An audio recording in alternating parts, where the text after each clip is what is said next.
গ্রামাঞ্চলে কিন্তু বিদ্যুতের চাহিদা বাড়তেছে। আমার আগে ধারণা ছিল যে গ্রামাঞ্চলে গেলে শুধুমাত্র ওই যে লাইটিং লোড, তো কিন্তু আমি যখন ওই ইয়েতে গেলাম পদ্মা, সেখানে 4-5টা ইয়ে আছে, অপনির্ভর সমিতি আছে, শরীয়তপুর, মাদারীপুর, গোপালগঞ্জ, মুন্সিগঞ্জ।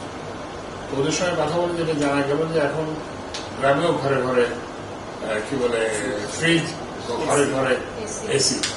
এর ফলে ওই এর প্যাটার্নটাও পরিবর্তন হয়ে গেছে এবং এটার ফলে কিছু কিছু জায়গায় বিদ্যুতের সমস্যা হচ্ছে। যেমন আমাকে ওই যে ডেইলি স্টারের বাহারান, ও আমাকে একটা বললো যে নেত্রকোনা, আমাকে না, মানে ফেসবুকে একটা পোস্ট দিচ্ছে যে গ্রামের দিকে কেউ নজর দেয় না। তো যে আমি ওটা দেখলাম, তো ওখানে যেটা হয়েছে কি যে ওই যে এই যে তার কিংবা যেসব ইকুইপমেন্ট আছে সেগুলোতে একটা নির্দিষ্ট মাত্রার ইয়ে বহন করে পড়তো। যখন এটা অনেক বেশি চাহিদা হয়েছে এবার, তো তখন এইগুলোর অনেক জায়গায় বিভ্রাট হচ্ছে। তো এগুলো আমরা মোটামুটি ভাবে আমি যেখান থেকে যতটা জানতে পারছি, আমাদের সচিবরা যেখান থেকে যতটুকু জানতে পারছে, আমরা ট্রাই টু অ্যাড্রেস